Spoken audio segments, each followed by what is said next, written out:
Banyak orang tanya, Ustadz bagaimana dengan Ahok nih? Ribut terus dengan Ahok dan Ahok itu. Bagaimana dia? Dia sudah non muslim, kita harus buat apa? Ya. Maka jawaban saya, sebelum saya jawab saya bilang, yang milih dulu itu dia siapa? Ya Anda sendiri yang milih gitu kan. Anda yang menjerumuskan sekarang umat Islam dipimpin orang non muslim. Sangat wajar kalau orang non muslim pada saat jadi pemimpin dia terapkan agamanya. Sebagaimana Anda kalau muslim jadi pemimpin, Anda terapkan agama Anda. Kita nggak bisa bicara lagi kalau sekarang kondisinya begitu. Lalu bagaimana jalan keluar Ustaz? Saya bilang jawabannya, biarkan dia memimpin.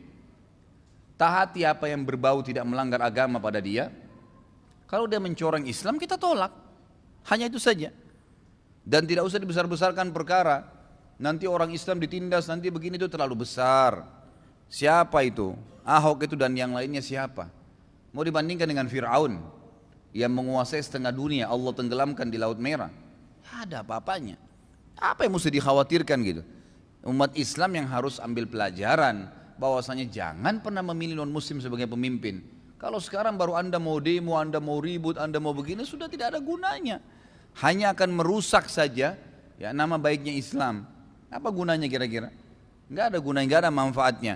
Karena Anda sekarang mengatakan tidak bisa lagi, dalil banyak sekarang disebarkan sana sini, nggak boleh orang Islam memilih orang non muslim sebagai pemimpin. Lalu yang pertama jeblos namanya dia siapa? Mayoritas negara ini siapa? Orang Islam, gitu kan? Berarti sama saja sekarang kita seperti menjilat ludah kita sendiri, dan itu tidak mungkin, gitu kan? Tidak mungkin. Maka kalau saya jawab pertanyaan seperti ini, saya bilang biarkan dia memimpin. Nggak ada masalah.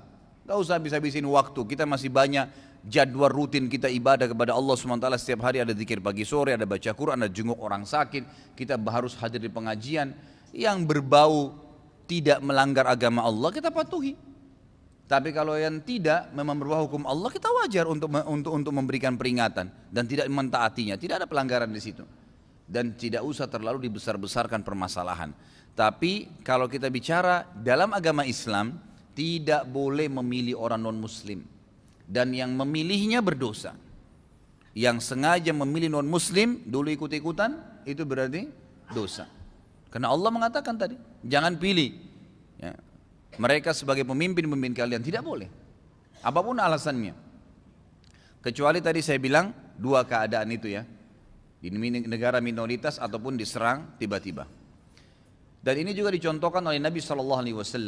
Nabi SAW pada saat tiba di Madinah, beliau SAW waktu itu menemukan Madinah ada raja-rajanya.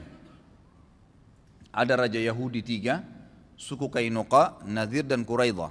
Kemudian ada juga rajanya orang-orang asli penduduk Madinah tapi yang masih musyrik, kepala suku mereka.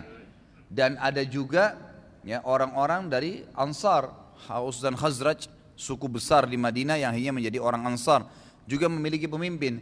Tapi Nabi SAW datang mengangkat diri beliau sebagai pemimpin dan didukung oleh mayoritas penduduk muslim waktu itu di Madinah. Akhirnya seluruh orang-orang non muslim pun ikut gitu kan. Padahal beliau mengetahui di Madinah ada raja.